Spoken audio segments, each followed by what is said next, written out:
Hi అండి అందరికీ welcome to my channel. So ఈరోజు అయితే మనం జాగ్రఫీ అండి. సో వరల్డ్ జాగ్రఫీలోని సముద్ర శాస్త్రం ఓకేనా. సముద్ర శాస్త్రం. సో దీని గురించే తెలుసుకుందాం. ఇది ఏపీఎస్సి, టీజీపీఎస్సి, ఎస్ఎస్సి, రైల్వే ఏ జాబ్స్కైనా సరే అండి వెరీ వెరీ ఇంపార్టెంట్ టాపిక్ ఓకేనా. బిట్స్ వచ్చే టాపిక్ అనమాట, మోస్ట్ ఇంపార్టెంట్ టాపిక్. సో సముద్ర శాస్త్రం అనే దాని గురించి అయితే మనం పూర్తిగా తెలుసుకుందామండి. ఇది చాలా లెంతీ టాపిక్. సో పర్వాలేదు, నేను చిన్న చిన్న వీడియోస్ రూపంలో మీకైతే మొత్తం టాపిక్ అయితే నేను నోట్స్ రూపంలో ఇస్తానండి ఓకేనా. ఖచ్చితంగా అయితే ఫాలో అవ్వండి. మీరు కూడా వినండి, ఒక నోట్ బుక్ తీసుకొని నోట్ చేసుకోండి ఓకేనా. సముద్ర శాస్త్రం అండి. సో మహాసముద్రాలు, భౌతిక, రసాయనిక, జీవ సంబంధ లక్షణాలు ఓకేనా. హెడ్డింగ్ పెట్టుకొని నీట్గా రాసుకోండి, చదవండి. సో లేట్ చేయకుండా అయితే మనం వీడియోలోకి వెళ్ళిపోదాం. సో సముద్రాలు అన్ని జీవరాశులకు జీవనాధారాలండి. సో ప్రాణవాయువు లేనిదే ఏ జీవి జీవించలేదు ఓకేనా.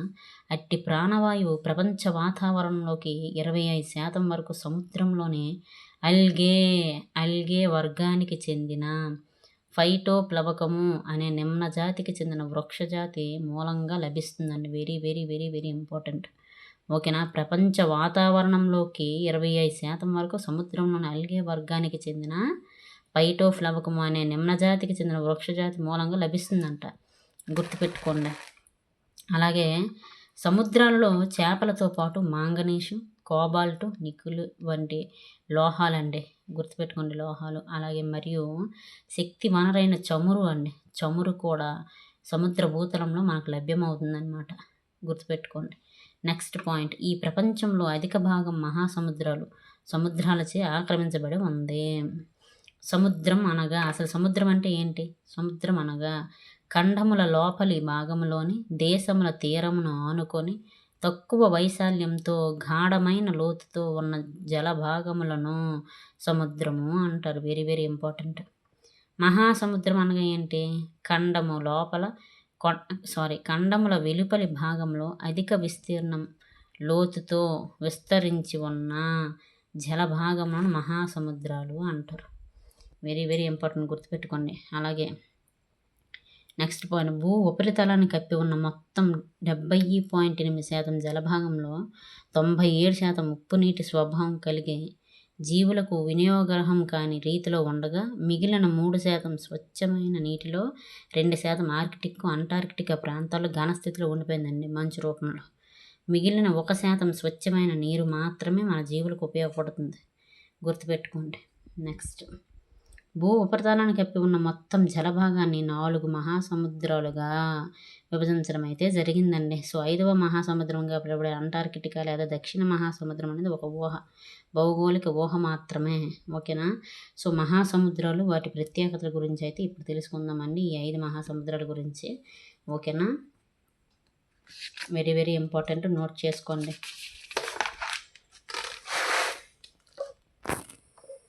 పసిఫిక్ మహాసముద్రం అండి ఫస్ట్ది.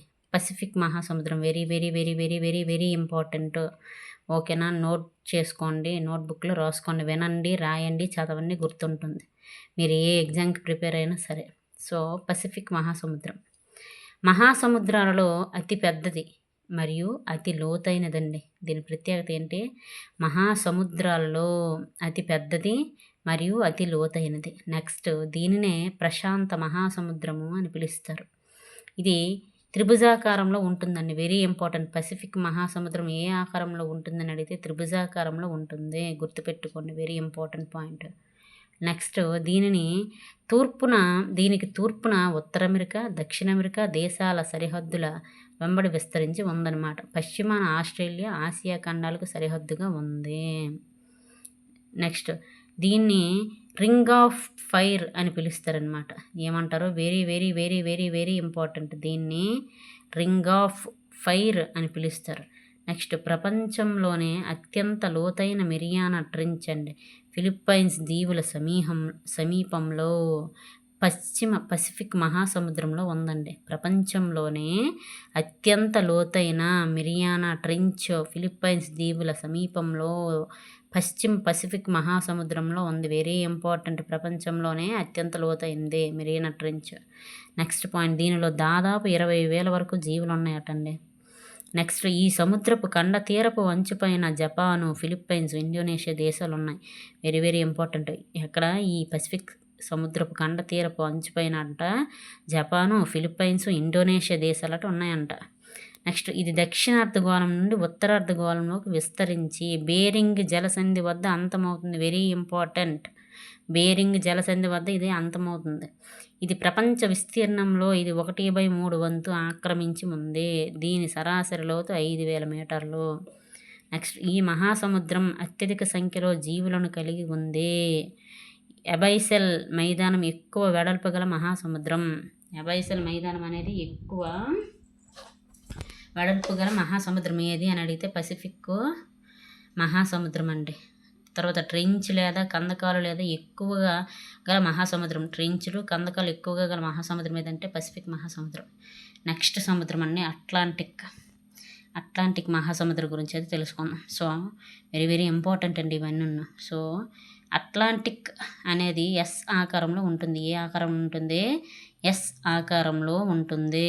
అదైతే త్రిభుజాకారం పసిఫిక్ మహాసముద్రం. ఇది ఎస్ ఆకారం. ఏ ఆకారంలో ఉంటాయని అడుగుతాడండి. Very important. ఎందుకంటే చెప్తున్నాను, మళ్ళీ చెప్తున్నాను, జాగ్రత్తగా చూసి రాసుకోండి, వినండి, చదవండి. దీనినే హెర్రింగ్ పాండ్ అని మరియు కల్లోల సముద్రంగా పిలుస్తారు.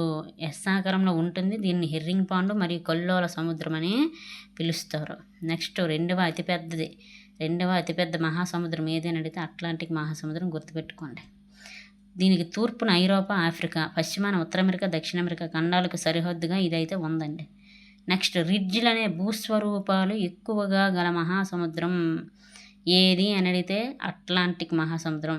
ప్రపంచంలో అత్యధికంగా వ్యాపార మార్గాలు విస్తరించి ఉన్నాయన్నమాట ఈ అట్లాంటిక్ మహాసముద్రంలో. ప్రపంచ మహాసముద్రాలన్నింటిలోనే అత్యంత లవణీయత గలది. Very very very very important అండి. ప్రపంచ మహాసముద్రాలన్నింటిలోనే అత్యంత లవణీయత గలది అట్లాంటిక్ మహాసముద్రం. ఇవన్నీ ఇంపార్టెంట్ పాయింట్స్ అండి. ఇవన్నీ ఇంపార్టెంటే, ఎగ్జామ్ ఓరియంటెడ్.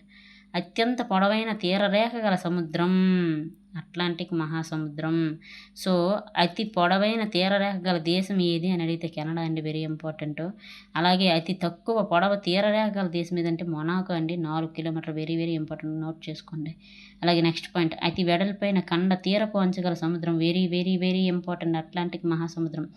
అతి వెడల్పైన కండ తీరపు అంచుగల సముద్రం ఏది అని అడిగితే అట్లాంటిక్ మహాసముద్రం అని చెప్పండి. ఓకేనా. నెక్స్ట్, దీనిలో అత్యంత లోతైన ప్రదేశాన్ని ప్యూరిటోరికా ట్రెంచ్ అంటారు. ఓకేనా. ప్యూరిటోరికా ట్రెంచ్ అంటారు. దీని సరిహద్దు సముద్రాన్ని ఎపికాంటినెంటల్ సముద్రాలు అని పిలుస్తారు. ఓకేనా. ఉదాహరణ మధ్యధరా సముద్రము, బాల్టిక్ సముద్రం. నెక్స్ట్, అట్లాంటిక్, ఆర్కిటిక్ సముద్రాలను కలిపే జలసంధి ఏది అని అడిగారు అనుకోండి, డేవిస్ జలసంధి అండి. డేవిస్ జలసంధి. Very very important. నెక్స్ట్, ప్రపంచంలోకెల్లా అతి పొడవైన the great Atlantic mid oceanic ridge ఇందులోనే ఉందన్నమాట. సో ఇది అట్లాంటిక్ మహాసముద్రానికి సంబంధించిన ఇన్ఫర్మేషన్ అనమాట. సో ఈరోజు ఇంతవరకు చెప్పుకుందామని. తర్వాత వీడియోలో మిగిలిన సముద్రాల గురించి అయితే తెలుసుకుందాం. ఓకేనా. ఇది సో ఇది నోట్ ఖచ్చితంగా మీరు ఏం చేస్తారంటే నోట్బుక్ తీసి నోట్ చేసుకోండి. ఓకేనా. వెరీ వెరీ ఇంపార్టెంట్ అండి ఆల్ కాంపిటేటివ్ ఎగ్జామ్స్కి. వీడియో లెంత్ అయిపోతుందని ఈరోజు ఈ వీడియో ఎంతతో ఆపుతున్నాను. నెక్స్ట్ పార్ట్ 2 భాగంలో మిగిలిన సముద్రాల గురించి అయితే మనం చెప్పుకుందామండి. వీడియో కనుక యూస్ఫుల్ అనిపిస్తే ఖచ్చితంగా ప్లీజ్ లైక్ అయితే చేయండి. ఓకేనా. లైక్ చేస్తే నాకు సపోర్ట్గా ఉంటుంది. ఇంకా నేను మీకోసం ఇలాంటి ఎటువంటి మంచి ఇంపార్టెంట్ టాపిక్స్ గురించి మీకు అందిస్తాను. మీ ప్రిపరేషన్లో నేను ఒక భాగం అవుతాను. ఓకేనా. మీకు యూస్ఫుల్ అయ్యే టాపిక్ని, కంటెంట్ని నేను ఇస్తాను. ఓకేనా అండి. సో ప్లీజ్ వీడియో కనుక యూస్ఫుల్ అని ఖచ్చితంగా ప్లీజ్ లైక్ చేసి షేర్ చేసి ఎవరికైనా అవసరమైతే నన్ను సబ్స్క్రైబ్ అయితే చేయండి. థ్యాంక్ యూ సో మచ్ అండి ఇంతవరకు వీడియో చూసినందుకు. మళ్ళీ కలుసుకుందాం మరొక వీడియోలో. ఓకేనా అండి. Thank you.